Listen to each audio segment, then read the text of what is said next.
Fe. Café con Fe.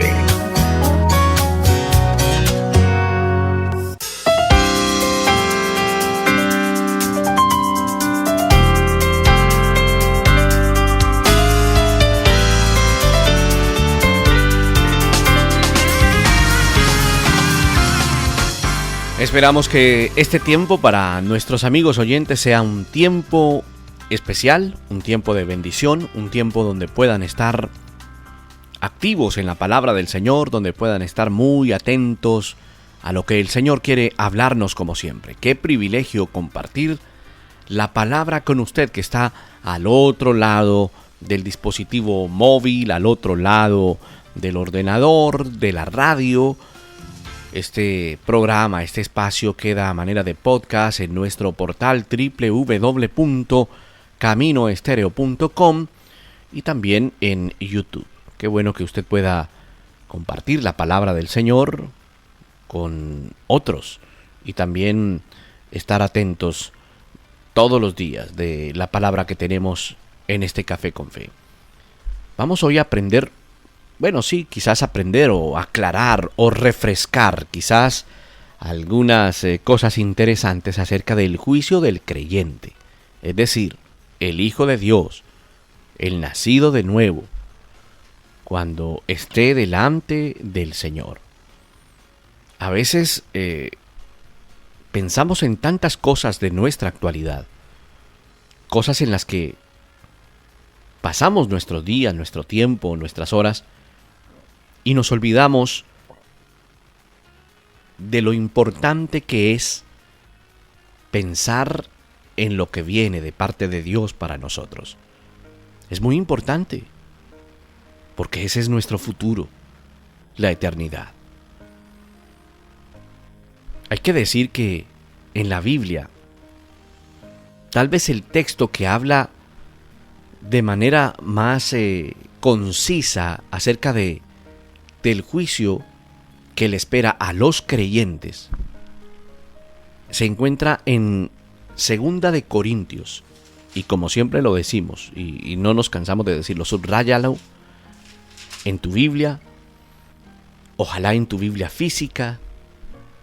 Qué bueno que puedas tener tu libreta de apuntes, porque es bueno aprender de la palabra del Señor. Ubícate en la segunda carta del apóstol Pablo a los Corintios, en el capítulo 5, el versículo 9 y el versículo 10.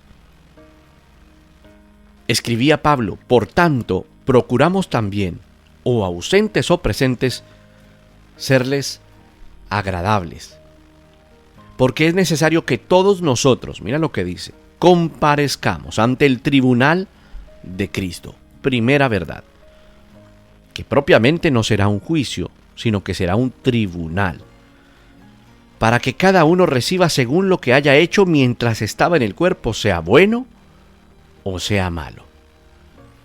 El apóstol Pablo, estimado amigo, está escribiendo que vendremos a un tiempo, a un momento donde compareceremos ante un tribunal. Y vamos a hablar de verdades, o a refrescar verdades de este tema. En primer lugar, vamos a hablar o hacernos la pregunta de quién será juzgado. Y aunque es posible que pues, se incluya toda la humanidad, lógicamente, ese contexto sugiere que solamente lo que acabamos de leer solamente se aplicará a los creyentes, a los nacidos de nuevo, a los renacidos. Se ha señalado que Pablo está explicándole a la iglesia de Corinto en ese texto la recompensa de los hijos de Dios conforme a sus obras, Ya él había escrito en la carta a los romanos que el Señor pagará a cada uno conforme a sus obras.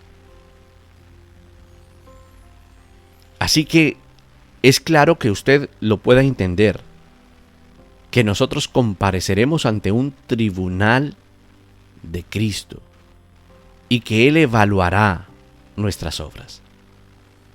Pero ¿cuál es la naturaleza de estar allí, de estar en ese tribunal. Porque muchos se preguntan, si el creyente es salvo, ¿por qué tiene que comparecer ante un tribunal? Uno de los textos más hermosos, y tal vez podríamos llamarlo así, ¿no?, como más liberadores del Nuevo Testamento, es lo que escribe Pablo a la iglesia en Roma. En Romanos capítulo 8, verso 1. Cuando él le escribe a la iglesia en Roma, Romanos 8:1, ahora pues ninguna condenación hay para los que están en Cristo Jesús. O sea, de entrada en el capítulo 1 habla de que no hay condenación para el Hijo de Dios. Independientemente de lo que Pablo tenía en mente al escribirle luego en el texto que leímos en 2 de Corintios. En Cristo Jesús, usted y yo, en Cristo Jesús, siendo hijos de Dios, ya no tenemos que temer por la condenación. Por eso no temas. Si eres hijo de Dios, no temas a condenarte. Eso no ocurrirá. Pero lo que sí tendremos que vivir es un tribunal de Cristo, pero no es un juicio para condenación. El propósito específico de ese juicio, ¿cuál es, pastor?, se preguntará usted. No es, si lo llamamos en cuestiones de derecho, no es un juicio penal, no es un juicio retributivo, es decir, donde se genera algún tipo de pena o de castigo, no. Ese tribunal está diseñado para que el mismo Señor evalúe nuestras obras, las obras de los hijos de Dios, las obras de los cristianos, con el fin de que en ese tribunal de Cristo le sean asignadas recompensas. Qué especial esto. Recompensas, elogios apropiados, premiación. Será algo así como una premiación, será algo especial. ¿Lo habías pensado de esa manera? ¿Te lo habían explicado? Ahí no se lee una declaración de condenación, no. Lo que Pablo está queriendo explicar es que tendremos una evaluación de nuestra vida. Ahí no está en juego el destino eterno. Ya somos salvos cuando estemos ahí. Ahora, creo que usted tiene la misma sensación que tuve yo cuando recibí la explicación correcta de esto. Y es como una tranquilidad y como un descanso. Es una recompensa. El Señor recompensará a sus hijos. El Señor Jesús estará ahí. Romanos capítulo 5, verso 8 y verso 9. Dice que Dios demuestra su amor para con sus hijos o para con nosotros en que siendo pecadores Cristo murió por nosotros. Y entonces mucho más, habiendo sido ahora justificados por su sangre, seremos salvos de la ira de Dios.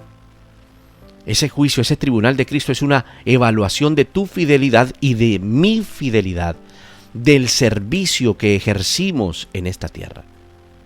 Por eso qué bueno servir al Señor, qué bueno buscarle, qué bueno hacer las obras. Si es cierto que no somos salvos por las obras, ese tribunal de Cristo no determina la entrada al cielo, la entrada al reino. Ese tribunal de Cristo es para premiar a los que ya han sido, por llamarlo de alguna manera, admitidos en el reino de los cielos. Es la recompensa eterna.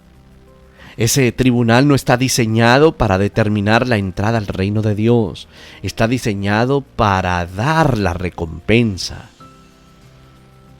La pregunta que surge puede ser, pastor, ¿y cuándo? ¿Cuándo ocurre ese juicio? ¿Qué dice la Biblia? ¿Es en el momento de la muerte física? Pero la verdad es que cuando leemos esto, como que Pablo no tiene un interés de especificar cuándo. Pablo lo que le interesa al escribir esto es que el creyente lo entienda. Y eso es especial. El cuándo, bueno, estamos en el Señor, ocurrirá. De lo que podemos estar seguros es que va a suceder después de la muerte del creyente. Por eso ahora el creyente empieza como a entender lo que escritura cuando dice que el morir es ganancia. En realidad es así. El creyente, el Hijo de Dios, cuando muere, gana, no pierde. La Biblia dice en Hebreos, capítulo 9, verso 27, es un verso muy pequeño, pero muy diciente de lo que ocurre con el ser humano. Así como está decretado, está dicho que los hombres mueran una sola vez y después de esto el juicio. Querido amigo, una vez dicho esto, uno se inclina a pensar que puede suceder con la segunda venida. Al final de la historia humana, probablemente junto con ese tribunal más grande que incluirá a todos los incrédulos conocido en la Escritura como el juicio del gran trono blanco, ¿verdad? Ese juicio del gran trono blanco es donde comparecerá aquel que va a condenación.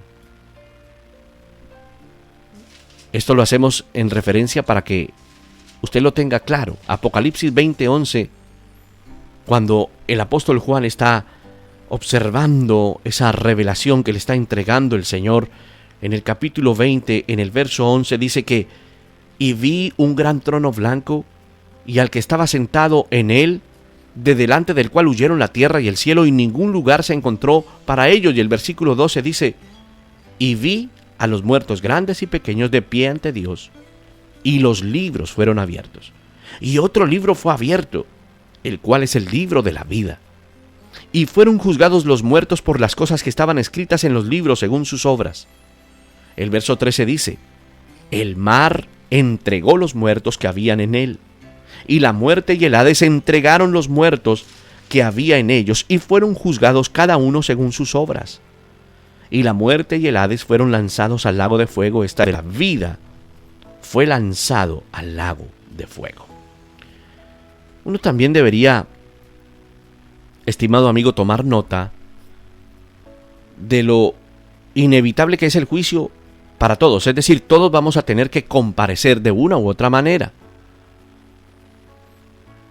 Esto no es un día en que se pueda dejar de lado o irrelevante.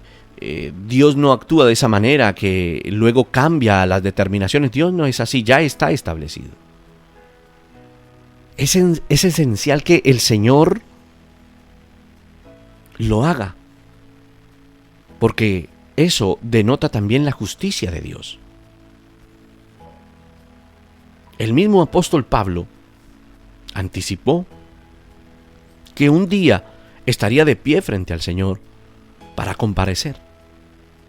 Con la motivación de sus esfuerzos, él menciona la gracia, ¿no? En algunas partes del Nuevo Testamento y de sus cartas paulinas, él lo expresa. Pablo también enfatiza que ese comparecimiento es individual, no es en conjunto, es personal. Por eso decimos, y usted habrá escuchado este término muchas veces, que la salvación es personal. Es personal. Es importante que lo entendamos. Cada persona será juzgada individualmente, con lo que tiene que ver con su propia vida. Pablo dijo esto en términos bíblicos en la carta a los Romanos, en el capítulo 14, en el verso 12. Debería observar el modo o la forma en que esto se va a desarrollar. Todos nosotros debemos esto. Todos nosotros debemos comparecer ante ese tribunal para que cada uno de nosotros sea recompensado por sus hechos estando en el cuerpo. De acuerdo a lo que hizo, si fue bueno o fue malo.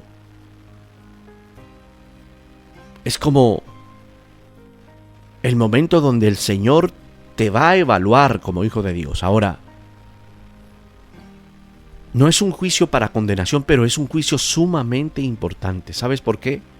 Porque al estar en la presencia del Dios vivo, poderoso, al estar frente a ese Dios de equidad y de justicia, y quiero que te imagines ese momento, esto va a ser trascendente. Por eso esto nos debe motivar, no en temor, a trabajar para Él con buenas obras y como para Él, no como para los hombres. Y cuando trabajamos a conciencia, con un corazón limpio, con un corazón renovado, con un corazón que quiere agradar a Dios, pensemos constantemente en ese comparecimiento, en ese tribunal de Cristo, que un día estaremos frente a Él. No sabemos cómo será. Algunos con una mente muy volátil se imaginan algún tipo de pantalla y donde aparecerán las escenas de las obras que hiciste. Quizás sí, quizás no. Pero lo cierto es que habrá como un tiempo donde el Señor empezará a escudriñar, a mirar. Como se dice, la palabra exacta es que habrá un escrutinio, ¿verdad? Como un conteo de hechos frente a esa revelación divina. Ahora, qué especial que cuando estemos frente a ese tribunal, el Señor se goce con nosotros, diciéndonos esas obras especiales que hicimos para Él. Alguna vez hablaba con un hermano en Cristo y hablábamos acerca del tribunal de Cristo y decíamos, ¿te imaginas la recompensa para aquel que fue un mártir de Cristo? Aquel que entregó su vida por el Evangelio, aquellos que murieron tal vez perseguidos, o aquel que hizo una obra especial para el Señor, o aquel que compartió la palabra. Tantas cosas que podemos hacer para el Señor. Por eso, hasta una oración íntima, hasta una oración secreta o toda obra oculta o un acto de compasión, hermano, todo saldrá a la luz en aquel momento para que lo reconozcamos delante del Señor. Ese juicio tiene una identidad, se llama el tribunal de Cristo. El tribunal de Cristo, no se te olvide. El uso de esa palabra, cuando hablamos de el texto bíblico con el cual iniciamos, todos nosotros debemos comparecer ante el tribunal de Cristo, dice el verso 10 de 2 de Corintios 5, para que cada uno sea recompensado por sus hechos, estando en el cuerpo de acuerdo con lo que hizo, sea bueno o sea malo. Y ahí surge también una aclaración más, estimado amigo, y es que el Señor también verá lo que no fue tan bueno. Lo que no fue tan bueno. Es decir que, te pongo un ejemplo, actos de negligencia, cuando pudimos hacer lo bueno pero no lo hicimos. Eso también será evaluado. Es el tribunal de Cristo. Cuando uno mira la raíz, por ejemplo, de dónde viene esa palabra, es un término griego que es bemá. Y cuando se utiliza en ese verso 10 de Corintios, fue tocado por Pablo a la iglesia en los Corintios para decir que era inevitable, para decir que era una obligación inevitable. Nosotros estaremos allí como hijos de Dios de manera inevitable. El juez en ese tribunal de Cristo es el propio Dios.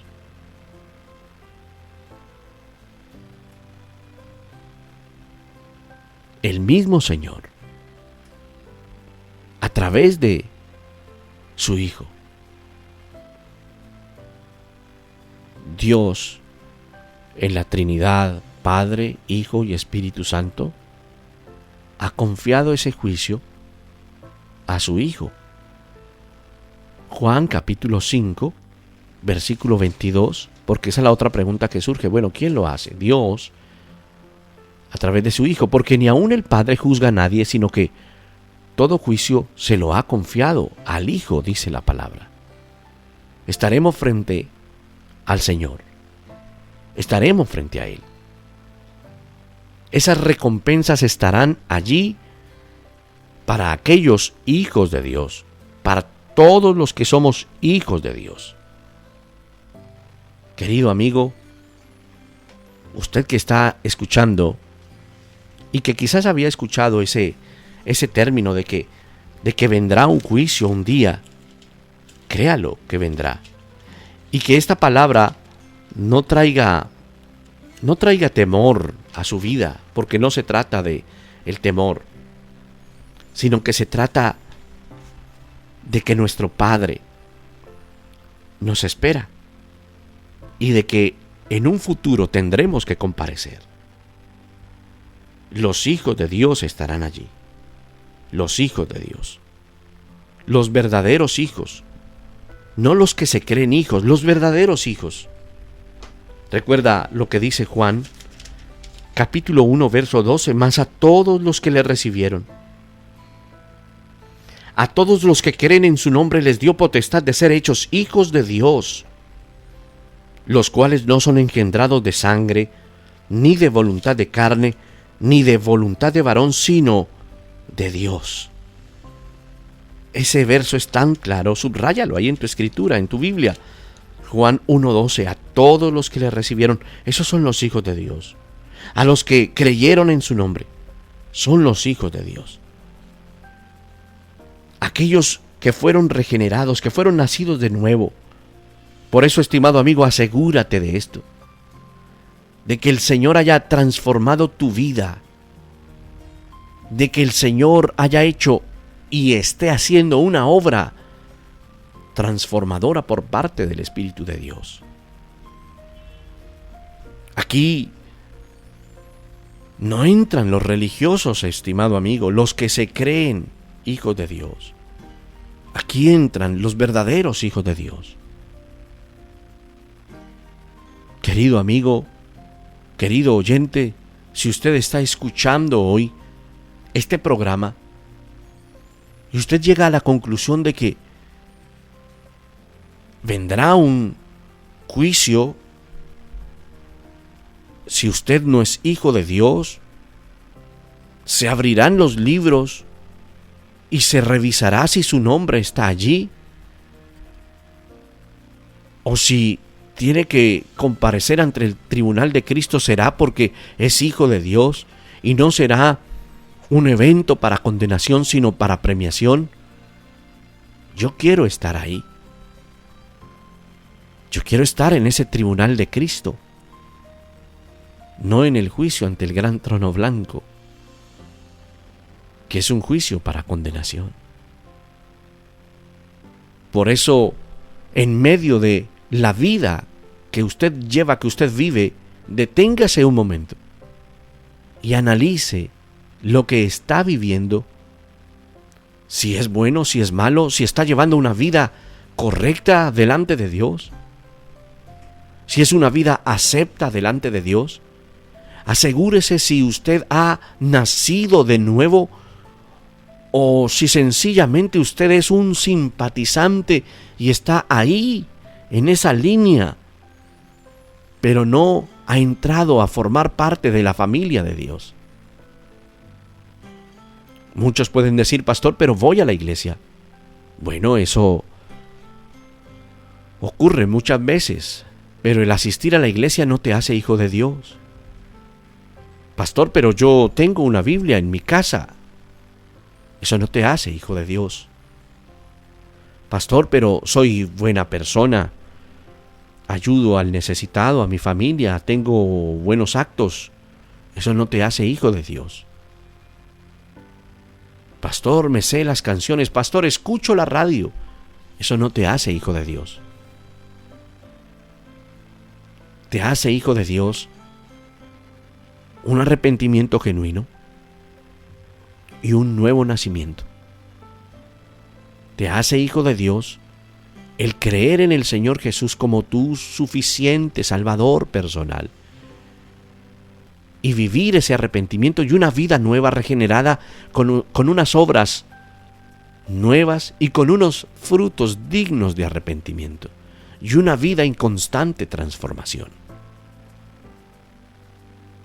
Por eso no es ir a una iglesia, no es escuchar esta radio, no es saber unas canciones, no es mencionar algunos versos de la Biblia. Es ser renacido. Es que hayas tenido un trasplante de corazón. Es que Él haya quitado el corazón duro, de piedra, insensible, y haya puesto un corazón de carne sensible a su palabra.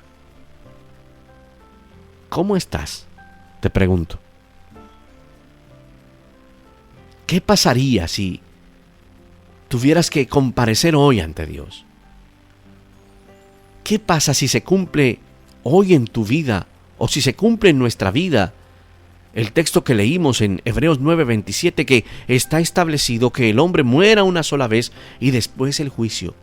Tan determinante es este versículo bíblico, tan cortante, tan específico.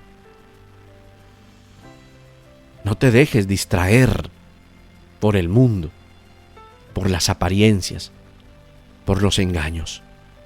Está establecido que el hombre, cuando muera, cuando deje de existir, cuando su alma salga de su cuerpo, está establecido que muera una sola vez y después el juicio. No es bíblico creer en distracciones o falsas enseñanzas como un purgatorio. ¿No has pensado que sería magnífico que existiera? Pero no es así. No existe. El hombre, cuando está en la vida, viviendo en este mundo, aquí se decide su eternidad. Sus actos y sus decisiones tendrán eco en la eternidad. Esa es la pregunta que nos debe confrontar a cada uno de nosotros, entendiendo que el Señor nos juzgará, el Señor estará revisando nuestra vida. El juicio se refiere a lo que hacemos en esta vida, no lo que se puede o no se puede hacer durante el tiempo de la muerte. Me explico. Las decisiones se toman aquí. Después de muerto no podrás tomar ninguna decisión. Seremos juzgados de acuerdo con o incluso en proporción a las obras hechas. Y esas obras se caracterizan como buenas, ¿verdad? O como malas. Las buenas, las que agradan a Dios. Las malas, las que no le agradan. El pecado no le agrada. El arrepentimiento le agrada, una vida nueva le agrada. Todo el mundo va a ser recompensado de acuerdo a lo que merecen sus hechos. Hay un premio, hay una recompensa, hay un juicio, hay un castigo. Que nosotros, estimado amigo, anhelemos ese tiempo. ¿Se puede decir algo más definitivo acerca de la naturaleza de esa recompensa, de este tribunal? El Señor Jesús menciona una gran recompensa en el cielo, pero no entra en detalles. Cuando tú lees Mateo capítulo 5, verso 11, exactamente, y verso 2, gozaos y alegraos, porque vuestro galardón es grande, dice el 12. Pero el 11 dice: bienaventurados sois cuando por mi causa os vituperen y os persigan y digan toda clase de mal contra vosotros mintiendo. Gozaos y alegraos, porque vuestro galardón es grande en los cielos, porque así persiguieron a los profetas que fueron antes de vosotros. En la parábola de los talentos, en adelante, en el capítulo 25 de Mateo. ¿Usted lo ha leído? O en Lucas, donde también se habla acerca de esto. El Señor alude a algún tipo de autoridad o dominio que habrá juzgando, que habrá determinando, dando recompensa. Querido amigo, este es el tiempo donde nosotros debemos estar atentos a lo que viene. Vamos a hacerlo. Si no lo habías entendido, si no te habían explicado esa parte doctrinal, ahora lo entiendes. Y esto lo predicamos no para que tengas miedo. Lo explicamos porque así lo dice la palabra. Lo explicamos porque es necesario venir a un arrepentimiento, no a un remordimiento. Querido amigo, que tú mismo, ahí donde te encuentras ahora, te autoconfrontes frente a esta verdad. Te autoconfrontes frente a lo que viene de parte de Dios para nosotros, para nuestra vida. Es así. Por eso, mientras estemos con vida, dice la palabra que hay esperanza.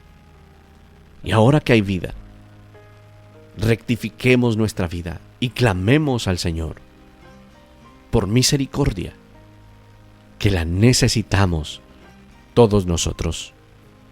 Eterno Señor, gracias porque eres justo, justo en gran manera. Harás justicia, siempre la haces. Eres un Dios verdaderamente justo. Y hoy hemos entendido que el creyente, el Hijo de Dios, comparecerá ante un tribunal. Serán juzgadas, Señor, nuestras obras. Señor, ayúdanos a no fallar, a que nuestra vida dé buenas obras, no porque las obras sirvan para salvación, sino que fruto de un corazón transformado podamos caminar en buenas obras y que trabajemos incesantemente para ti con excelencia, no con negligencia, que seamos excelentes en lo que hacemos, que haya diligencia en nosotros, esfuerzo, dedicación, que nos centremos en ti, no en lo que es efímero. Señor, perdónanos por distraernos muchas veces, distraernos de nuestro objetivo. Quita, Señor, de nosotros toda distorsión en cuanto a la vida eterna, en cuanto a la salvación y en cuanto a nuestro trabajo para ti. Te pedimos, Señor, que tu misericordia, tu bondad, tu paz esté en medio nuestro. Ayúdanos a seguir entendiendo tu palabra y a anhelar tu palabra para siempre. Te lo pedimos hoy en el glorioso y en el poderoso nombre de Jesús, porque tú eres Dios bueno, Dios grande, Dios eterno. Te damos gracias en el nombre del Padre, del Hijo y del Espíritu Santo. Amén.